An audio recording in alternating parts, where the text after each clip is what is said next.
I can never be depressed if I never slow down. Speed is extremely important. Speed defies gravity. How does a plane fly through the air and defy gravity? Speed. It's moving too fast to fall. If you're always attacking life, if you're always doing things, if you're always making more money, if you're always traveling the world, doing this, doing that, new car, here, there, new podcast, meeting James English, boom, boom, boom. If you're always doing things all the time, unhappiness can't catch you. But I also know that speed is a fantastic way to be happy all the time. I'm always looking forward to something. I wake up every day excited. I'll go do this today. I'll go do this today. I'll go do this today.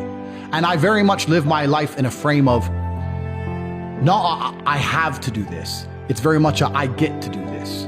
There's another thing that a lot of people make a mistake with when I talk to them. Like, I have to go to work today. Change your language. I get to go to work today. Imagine you had no job. It'd be worse, right? Because otherwise you wouldn't be working. So you get to go to work. I have to fix the car. At least you have a car. You get to fix your car. Most people don't got one. I have to go get the kids. You get to go get the kids because you have these beautiful children who love you. You understand? People's even their own language is wrong. The world can be framed. Maybe I'm completely crazy. Maybe I'm full of shit, like you said. Maybe I am. But the frames I've installed in my mind are all beneficial to me. So if that makes me crazy and full of shit, good. Because I can't become depressed. So you can sit there and tell me I'm full of shit while you're depressed, and I'm happy. And I would never want to adopt the thinking of a depressed person. People will shield laziness with anything. No one wants to admit they're lazy. So they'll shield it with disbelief. That's a scam. Or, I don't work hard, I work smart. Bollocks. More cover. For just anything it takes to say, I don't want to work. Do you believe in that? Work smarter, not harder? I believe in both. Yeah. But there's a time when it comes to work smart. And most people are trying to do the smart work before they do the hard work. It's kind of like talent, right? You don't notice if you're talented at something until all the hard work's done. Yep. I could be the most talented tennis player in the world, but I don't play tennis. So if I go down the tennis court, Joe Schmo's going to smoke me. I don't get to see my talent until I've worked so hard that I'm in the top 1%, and now I'm beating them because I have some God-given gift. Yeah. You understand? Yeah. You have to do the hard work first. If there's no hard work, there's no smart work. So someone's going to sit there and go, I work smart, I don't work hard, so I only have to work an hour a day. If working smart gets you a lot done in an hour a day, then you should work smart for 12 hours a day and get 12 times the work done. I am absolutely and utterly a believer in hard work. I'm a proponent of hard work. I have all this money and all I do is work. My entire life is work. This podcast is work. I'm getting in the car, I'm going to another meeting, work. I want to go to the gym so I'm in good shape, work. It's all work. My entire life is work.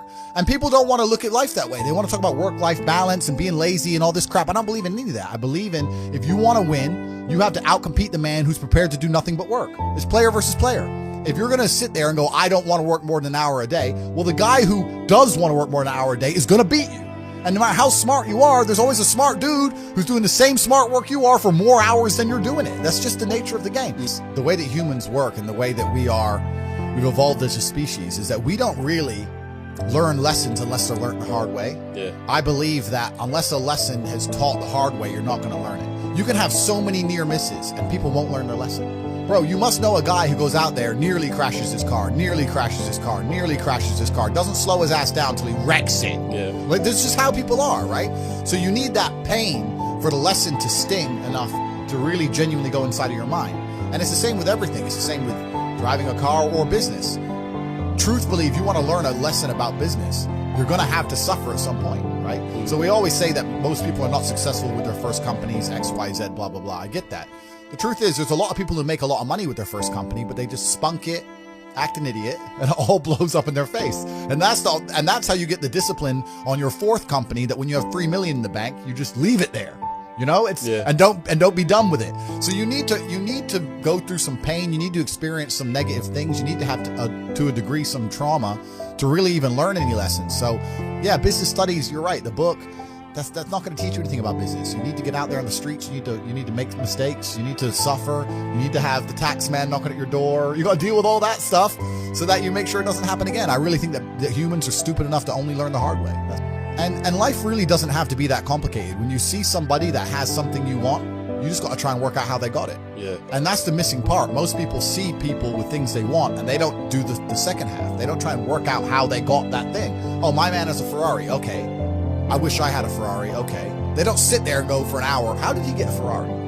It doesn't cross that part is the part they don't want to do, right? They just go, oh, he has a Ferrari, wish I had a Ferrari, and they go back to TV. Yeah. And that's why they lose. It's player versus player out here, man. It's on the street. It's not easy. For every dollar you make, for every pound you take, you took it from someone else. You don't make money, you take money. People don't understand the way that money works. You're not the Federal Reserve. You can't create money from thin air. Every single pound in your bank is money you took from someone else. And when I say take, I don't mean it in a negative way. You might have convinced them to give it to you. You might have a coffee shop.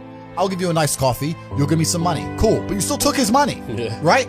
So if you're out here trying to take stuff from other people, don't you want to have a team? You want to do it by yourself? You want to be Rambo?